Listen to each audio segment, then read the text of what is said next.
flash this.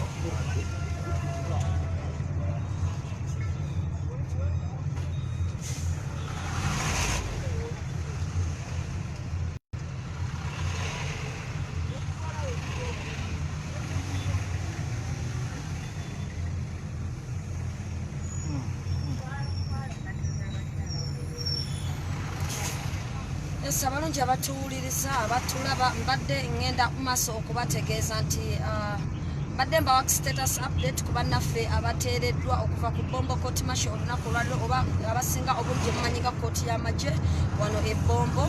abateereddwa olunaku olwaleero nga yenna bategeezezza nti ennaku zino zonna nze nga Shamimu Malende omubaka omukyala wa Kampala District munnamateeka wa People Power munnamateeka w'abanyigirizibwa newaayo okubanga mbawa free pro bono services era zino zonna ennaku nzimala neetoolola Uganda nga gezako okunoonya bannaffe makomera egy'enjawulo gye bali n'okulaba kooti ki ez'enjawulo ezirina abantu baffe okusobola okubeera nga tubimirira okubanga tubawolereza ku bwereere nga bwe nabasuubiza era zino zonna ennaku nzimaze nga neetoolola era nga mbadde ku Bombo Court Martial oba kooti y'amagye eya Bombo okusobola okulaba nti bannaffe abangi ennyo abayiriddwa sayidi eno tusobola okubeera nga nabo tubalaba nti bafuna legal representation oba okwolerezebwa kwa munnamateeka okulaba nga tulwana okulaba nga bava emabega w'ebitayibwa n'olwekyo nga bwenkutegeezezza nakamala kati ennaku 3 nga ndi ene Bombo naye nga olunaku olwaleero twatandikidde ddala olunaku olwajjo okubeera nga abantu batandika okuleetebwa mu kooti nga babadde balina kubeera abantu 15 ku bantu abo 15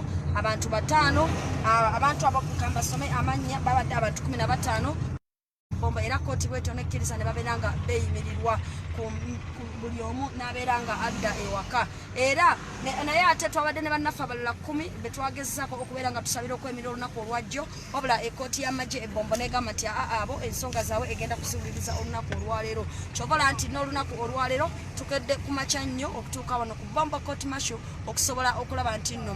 tulaba ensonga z'abaana baffe bano bakwano baffe bano baganda baffe bano abaami baffe bano bakyala baffe okulaba nga tulaba nga nabo tubawolereza n'olwekyo nga Shamimu Malende mbaddewo nnyo ku Bombo Court Martial era nga abantu 10 abaleeteddwa olunaku olwaleero kubaddeko Serada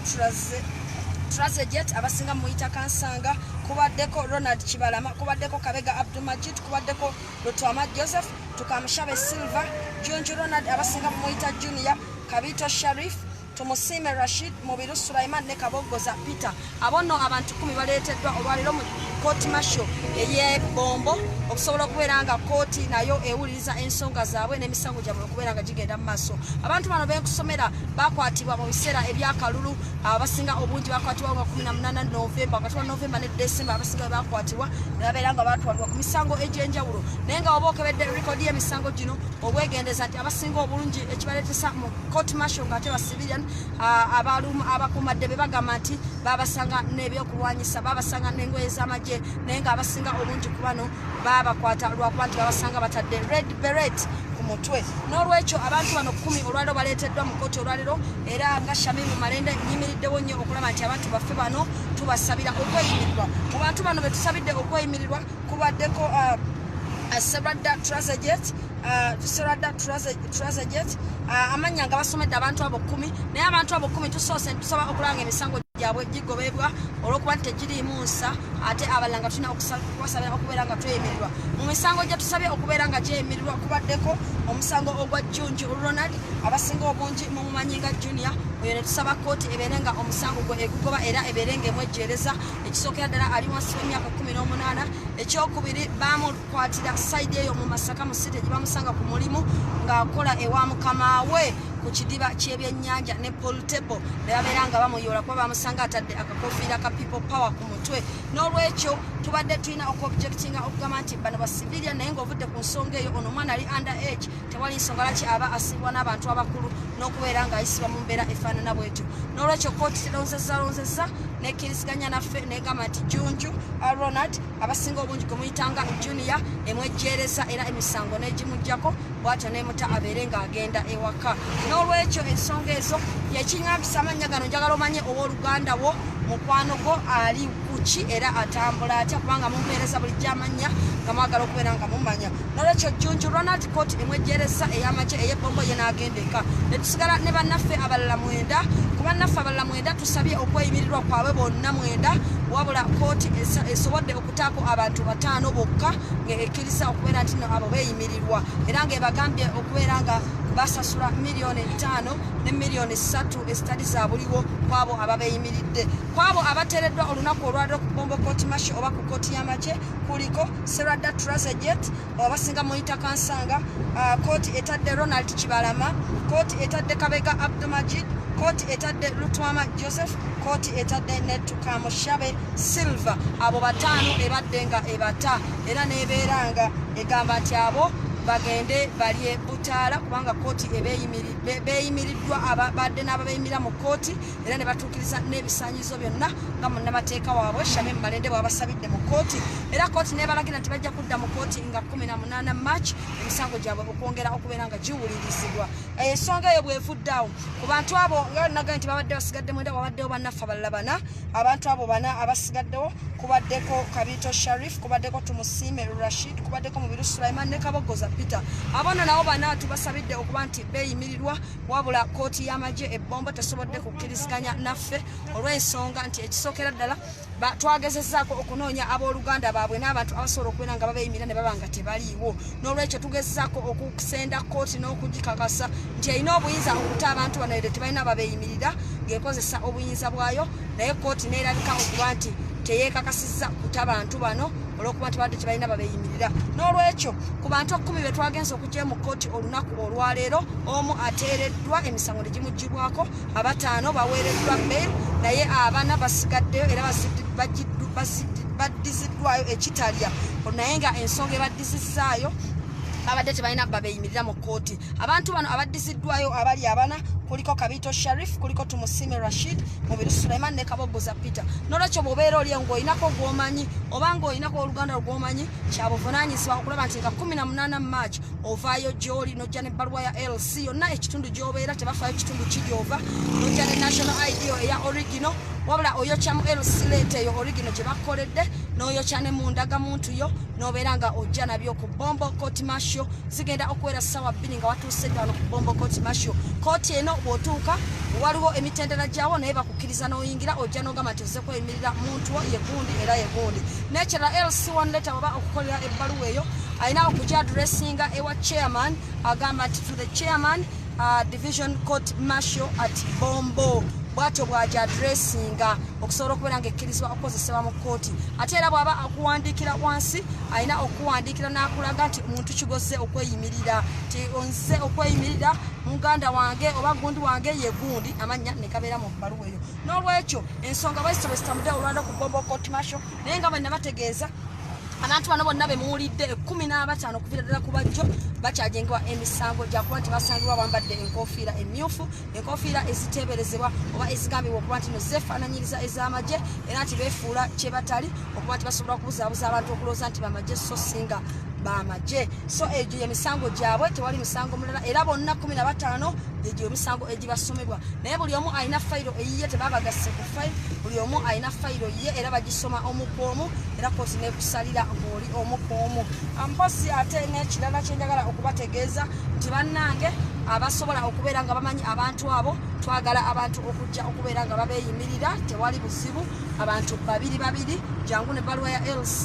ate ojje n'ebbaluwa ya ndagamuntu naye nga ozze ne originals ate n'ekirala nga obyokyezaamu ne photocopy tebafaayo bbaluwa evudde mu kitundu ki wabula kasobeera nga omuntu omumanyi oba mukwano gwo oba kiki n'oba ng'ojja okumuyimirira abeere bandi ng'ava emabega w'emitayimbwa kubanga kooti eno etegeeza talina muntu yenna gwegenda kuta nga talina bamuyimirira n'olwekyo tubasaba bannaffe abali eyo abooluganda bampeereza amasimu bamama bataata omwana obutegedde nti bakomawo mu kooti nga 18 March 2021 kozi n'ekirala kyenjagala okutwala omukisa okwebaza kasooka nebaza abo bonna abagezezzaako okuva olunaku lwekyo bwenabagamba nti military courts ne court marshals tebakkirizibwamu masimu ga smartphone tebakkirizamu kukoleramu lives tebakkirizamu kukola kintu kyonna nolwekyo ekintu kyonna kyoba ogenda okuweereza ng'oyagala okuyamba kununula abaana bano abantu bano ku ssente zibasabiddwa ez'okusasula mu banka ku ssente zibasabiddwa nga za bbeiro ku misolo gya gavumenti ku ntambula okubanoonya wa gye bali tukugamba oba olina kukikola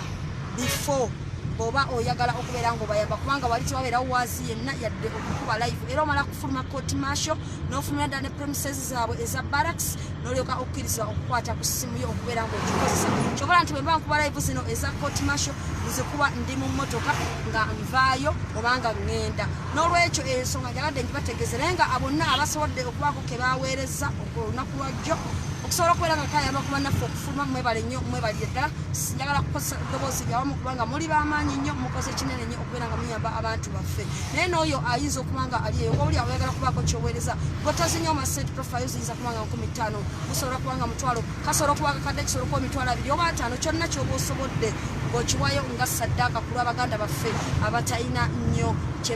kyebagamba nti bavunaanibwa wabula okuba nti basanga babadde enkofiira emyufu osobola kiwayo nga saddaaka ng'okiweereza ku mobile money namba zange nina eya MTN eri 0772 5515 ate nga nina neya Airtel money nayo eri 0702 5515 naye nga ennamba ezo zonna ziri mu mannya ga Shamim Malende. Jukira nti Shamim Malende ye mbakawo omukyala owa Kampala District omulonde alinze okulayira mu mwezi ogwokutano era nga nayitira ku kadi ya National Unity Platform naye nga era sinaba kufuuka munnama basaba kufuuka omubaka omukyala owa Kampala District mwasiima okusobola okubeera nti nno emirimu gye mbaweereza egya pro bono legal services gibeera nga giyamba bannaffe okuyamba buli omu waali n'olwekyo ekyo nakibasuubiza nti nja kusigala nga nkikola era ngenda kusigala nga nkikola ng'ate sisasuddwa yadde instruction fees ez'omusango n'olwekyo kyonna kyoteekako kiba kituyamba mu mafuta kiba kituyamba kubeera ebeesabiddwa abantu bano kubanga ngenza okwetegereza nga abantu bano abasinga obungi bambi be bantu baffe bano ababulijjo abamu abaana bakuma ku toilets mu kibuga abalala abaana bakuma bukumi ku puulu awo abaana abalala tebalina mirimu bakyanoonya mulimu ba student abasoma kale ogenda okutunulira embeera bwetyo ate bw'otuna n'embeera olumu mwe bakwatibwa n'abooluganda baba tebamanyi na kumanya wa gye balaze era abazadde bangi mukyali ebweru nga nakati munoonya temanyi na mwana wo gy'ali n'olwekyo olw'embeera ezifaanana bwesityo abamu balemererwa okufuna ababeeyimirira ku sipiidi owokuba nti tebamanyi gye bali ate ogenda n'okwesanga nga n'olumu n'akasente kennyini oli talina n'olwekyo embeera eyo yetuleetera okubanga mwe aba basobodde okubeera nga muyamba abantu bano nga muyita mu platform zonna tusobola okubeera nga tukwasira tuyamba abantu bano abatalina mwasirizi mu mbeera emu oba endala nga temukakiddwa naye nga mukikoze mu kwagala kwammwe nga mukikoze nga saddaaka nga mukikoze nga charity okusobola okubeera nga namwe contribution mukiteekako mu struggle kozi n'ekirala kyensinze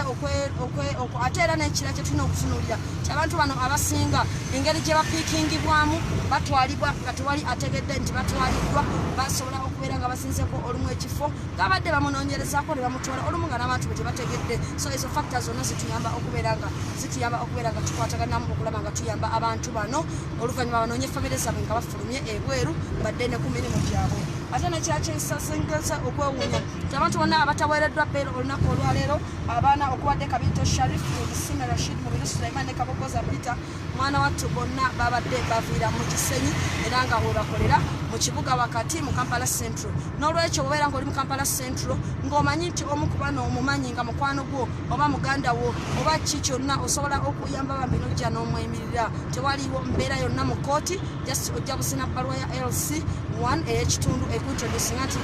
LC1 chairman wakumanyi n'ogamba nti ozze kweyimirira omuntu bw'ati ne bw'ati n'olwekyo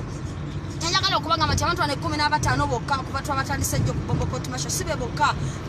cases nyingi nnyo eziri wano kosi zikyafuluma era n'olunaku olwaleero wabaddewo baki y'abantu abangi abadde balina okuleetebwa mu kooti naye prison etegeezezza kooti naffe abaddemu nti abantu abadde balina okuleetebwa leero okuva ekitalya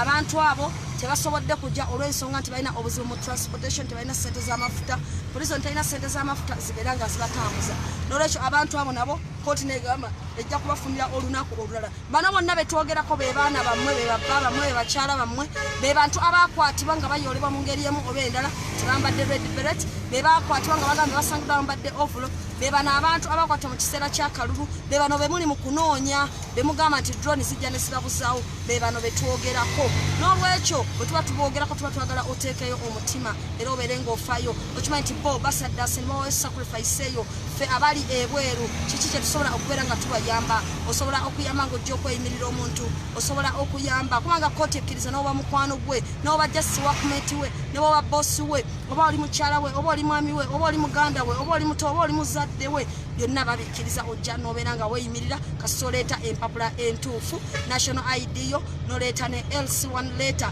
ate n'ekirala temuba na kutya national IDs eno kkooti tezisigaza eza originals ezikuddiza wabula eba eyagala kutunulako obutunuzi ku photocopy yo then eryoke original yo then eryoke egikuddize n'olwekyo ekyo nakyo nkibagamba okubeera nga bw'oba olinako gw'omanyi mujje nga muli abantu babiri naye totya ne bw'oba oli omu nga munno omulala tomufunye bwe tekikuganda kukeera bombo court martial nga 18 Maachi n'otaasa abantu baffe naye abantu abalala bangi nnyo abakyali ekitalya ne baano bannaffe abaana babasizaayo kitalya n'olwekyo wenjogerera kati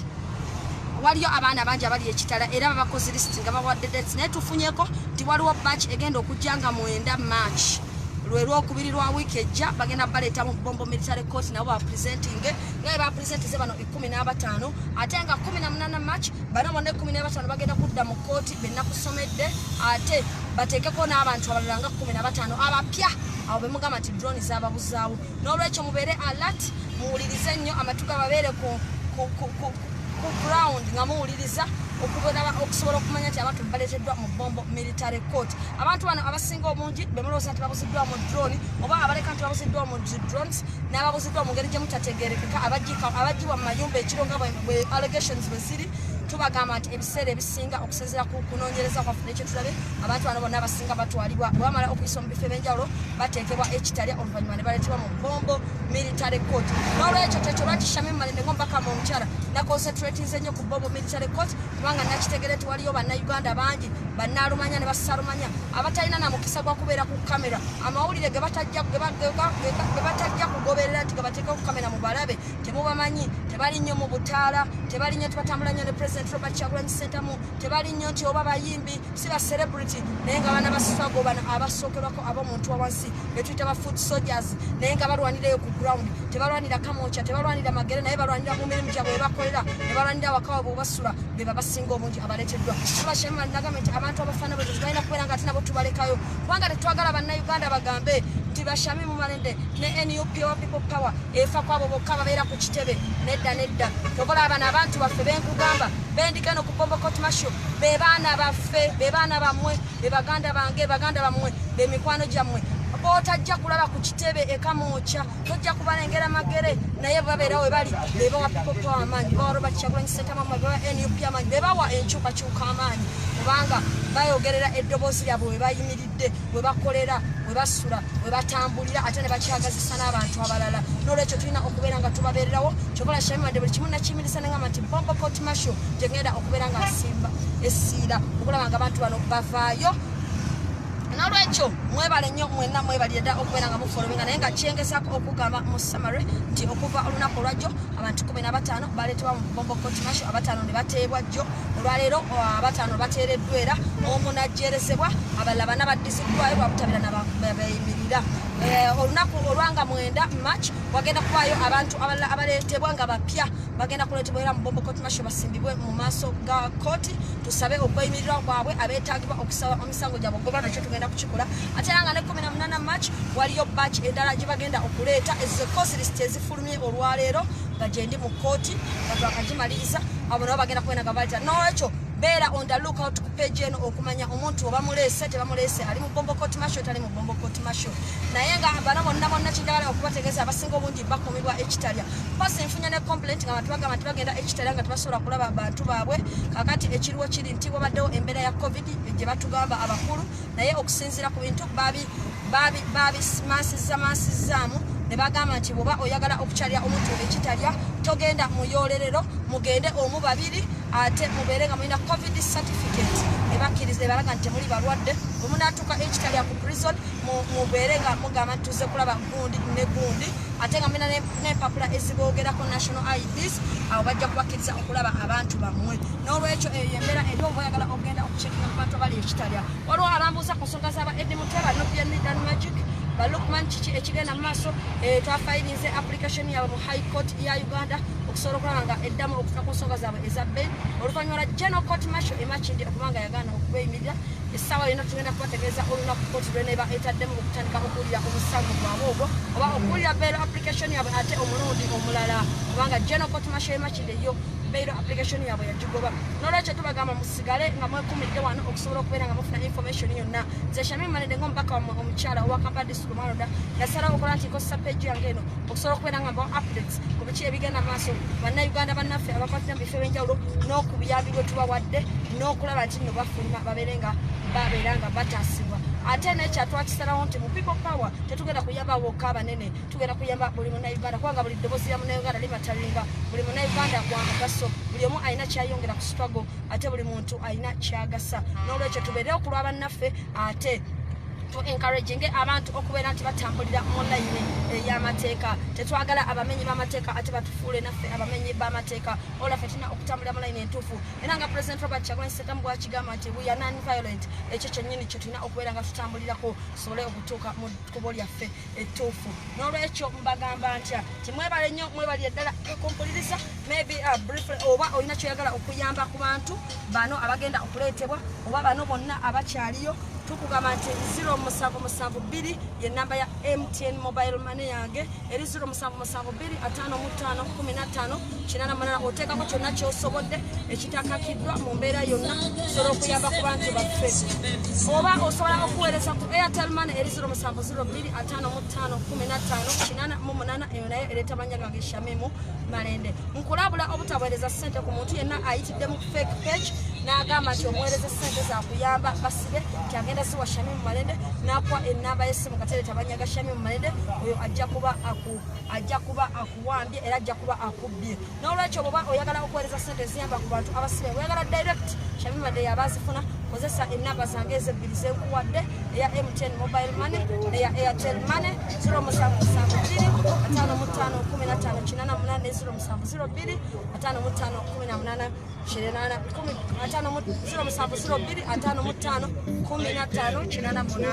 brief in English just 2 minutes. Today we went to attend a Bombo Court Martial for rallies of our comrades. Remember that yesterday we spent the entire day at Bombo Court Martial because 15 of our comrades were produced in court. That is in Simbe Francis, Lutakome Andrew, Molindo Christopher, Kajuna Amos, Chibalama Tony, Serada Trazajet, commonly known as Kansanga, Ronald Chibalama, Kabega Abdumajid, Lutwama Joseph, Tukam Chavez Silva, Junju Ronald,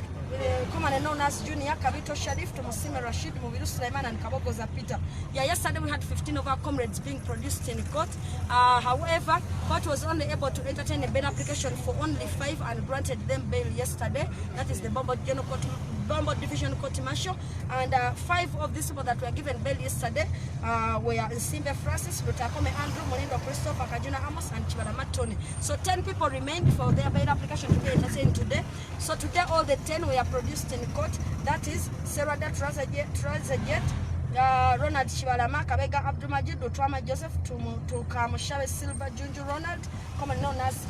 Junior, Kabito Sharif, Musime Rashid, Mubiru Sulaiman, and Kabogo Zapita. Those 10 were also produced before the chairman of the military court in Bombo, that is Bombo Court Martial, for their bail application to be heard. The bail applications to be had. Remember, these people are different on separate police files. Each person has their own file, and the offense is unauthorized wearing of uniform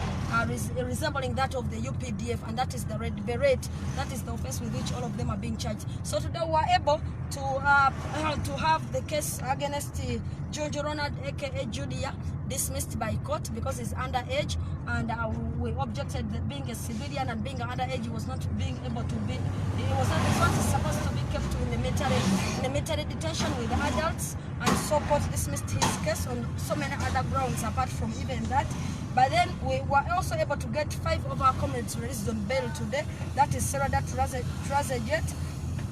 commonly known as Kansanga, Ronald Chibalama, Kabega Abdumajid, Lutwama Joseph, Tukamushawe Silva. Those 5 have also been given bail by Bombo Court Martial today. However, there are 4 of our comrades today that have been denied bail, and that is Kabito Sharif, Musime Rashid, Mubiru Sulaiman, and Kabogo Zapita. Those 4 have been denied bail on ground that they didn't have sureties to stand for them in court. So my appeal to you Ugandans here, if you know any of these people, please, or if you're a relative or a friend, you can always come and rescue them. You just have to get an LC letter, introduction letter from your area, LC address to the chairman, Division Court Marshal Bombo, and then in the body of the letter you have to indicate the person whom you're coming to stand for. And on 18th March,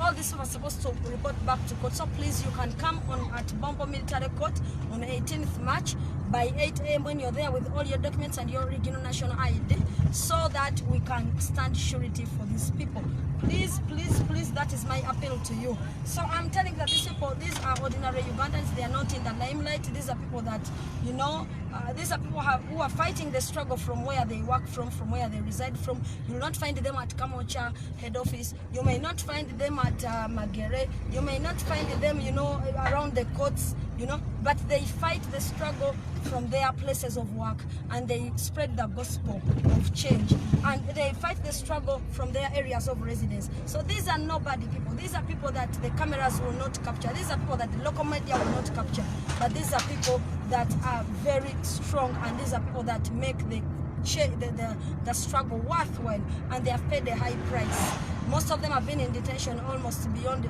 30 days, almost coming to actually beyond 60 days, coming to 60 days. So these are some of the people that we need to stand up for. So my appeal to all of you, whether you are here or in the diaspora, whatever contribution you can make towards the rallies of our comrades, you can make it. As Shami Malinde, the woman MP Kampala district, I have given you my word that I'll stand I'll offer free legal services to victims of political persecution, and this is what I promised you even before I became a woman member of parliament for Kampala district, and this is my appeal to all of you, and this is something that I continue doing, and this is my promise to you. And I'm telling that if you can contribute finances, you do it. If you can only contribute by being a surety, please be so, because even if you're just a friend, you can stand surety for someone in court, provided you come with the proper documents. And mind you, at Bombo Court Martial, they don't detain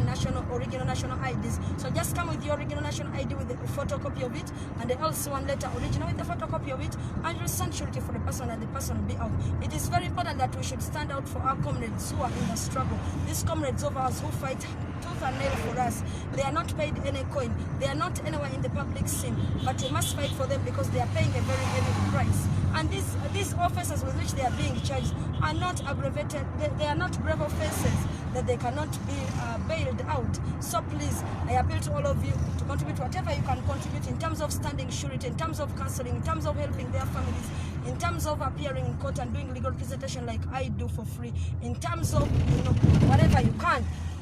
And then I will tell that if you need to contribute anything towards this people, you can always send your money, cash, or whatever information on my mobile money numbers. I have M10, which is 0772 55 15 88, and it is in my names of Shami Malinde. But I also have Airtel money, which is 0702 55 15 88, and it's also in my names of Shami Malinde. Remember that you can also use MoneyGram in case you're not comfortable with the mobile money, or in case your country does not go with what, or it does not have that mobile money services. Lastly, I appeal to all of you. I just want to thank all of you that have contributed whatever you have contributed since we have been in this court, and even yesterday for our comrades, whatever I contributed, we are so happy because we were able to have our comrades released, and even today we've been able to have 6 released. So on 18th we are coming back for others, but there are also others who are going to be produced on 9th. Please, these who are being produced before the Bombo Court Martial, these are the people that were arrested wearing red berets. These are the people that were arrested wearing t-shirts having portraits of Bobby Wine. These are people that were arrested during the elections. So please, these are the people that are being that you say are being taken away by drones. These are people that are being picked from their houses late in the night, as you say. So these are people that are being produced before the Division Court Martial in Bombo. That is why, as the Kampala woman member of parliament and as a pro bono lawyer Shami Malinde, I decided I'm going to commit my time to Bombo Military Court, because we must represent these people that are not known to anybody. We must represent to this. We must ensure that we stand for these Ugandans, these innocent Ugandans that are not in the limelight. We must also stand up for them because their voices matter and they make the struggle what it is today. So in summary, I want to thank you all for your time, for the contributions that you have made, for the data that you have purchased, for your advice, for the wisdom, and for the, you know, I thank the foot soldiers, I thank the diaspora community, I thank the people of Uganda, I thank all the people that have contributed financially, emotionally, psychologically, and in terms of advice. I also want to thank the President Robert Chagulanyi for guiding the generation and the NUP leadership. I want to thank the entire legal team of the National Unity Platform and all change lovers. I also want to thank the people that are always standing with us and supporting us in any way possible, whether in a covert style way or an overt way. Thank you so much. I remain here, Shamin Maneda, the Kampala Member of Parliament elect on the NUP ticket and the People Power lawyer. Thank you so much for watching and for listening to me. Kindly take note and let's have all our comrades out of jail by doing whatever we can do in our capacities.